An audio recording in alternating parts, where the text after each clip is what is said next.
Did it seem to you that evening came earlier than in other years and that afternoons were darker in the past weeks? It did to me. We are now assured with the winter solstice of yesterday that while this grayness may continue, it will diminish. We really could do with some more light. However, I suspect that if you are here, your search may be for a different kind of light beyond later evenings and sparkle of fairy lights. It is relatively recent that our faith tradition has acknowledged that the ever-increasing cultural pressure, demanding excesses of many kinds, forced jollity and superficiality at this time of year is increasingly difficult for many and likely all of us. For some of us, this pressure puts us at an almost breaking point. Add in the usual realities of life, and we are here looking for something else. Blue Christmas. For me, all Christmases are blue. Some Christmases are bluer, much bluer than others. There are many colors of blue, tints, shades, and hues that color and describe my experience and may perhaps describe yours.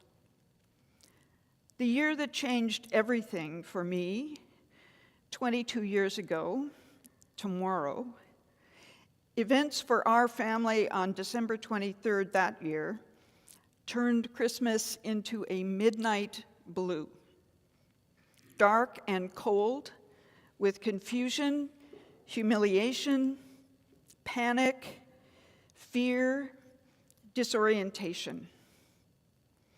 It was a day with terrible repercussions for weeks, months, even years. Details blur for me, feelings remain. It is a year that impacted each of us in our family very deeply, with painful and some lasting consequences on each of us. We did live through it and have experienced varying amounts of healing and restoration. But it still impacts and hurts each of us in our own way. Since then, every Advent Christmas season is tinged with some sort of blueness, sometimes deeper and sometimes lighter. However, blue is there somewhere. Each year I come to this service to sit with that blueness of whatever shade in this quiet where the other kind of loud and brassy Christmas cannot penetrate for just a moment. And here we are this year, each with our own blueness, our reason or reasons for needing a rest from the hollow and superficial celebrations around us. Here we are, following readings and words with a remarkable arc of encouragement and hope. From God's character described by Isaiah, through a meditation on kindness, a virtue that is claimed to be deep in our reality and soul, to Jesus calling us to follow him and have the light of life. These words and ideas brighten the blue for me. I am grateful for the choice of readings provided with some significant encouragement, the strength and booming voice with deep confidence of the mighty prophet Isaiah, a new source of Celtic-tinged wisdom on a neglected yet powerful virtue, and the familiar and meaningful declaration for Jesus that he is the light that gives us light and will light our way.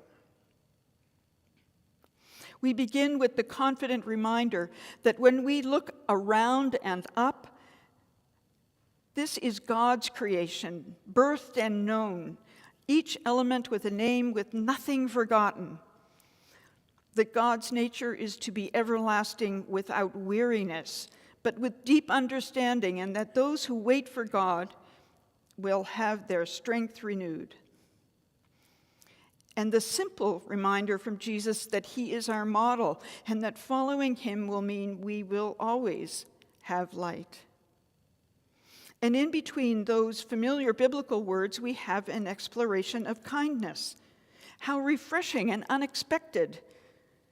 John O'Donoghue is an Irish Celtic teacher and poet, unfortunately no longer with us. And one of his books, To Bless the Space Between Us, is always on my bedside shelf. Perhaps in our blueness we could dwell on the idea, the concept of kindness. Kindness can be offered, kindness can be received, and kindness can be witnessed. It is a virtue or practice worthy of deep reflection, a fresh way to lighten the blueness. Since beginning to think on this a couple of weeks ago when recruited to be here this evening, I have been looking for kindness, and yes, it is there. It heartens me that our son, Mark and Alessia, are consciously and consistently encouraging kindness in their daughters. It is the core of how they approach parenting and what they seek to draw out in Noelle and Simone. It takes perseverance. That's another important virtue. And on Wednesday mornings at the common table where I do a period of time in the kitchen, I see how kindness is lived out as we treat one another, guests and volunteers, with a deep, deep kindness.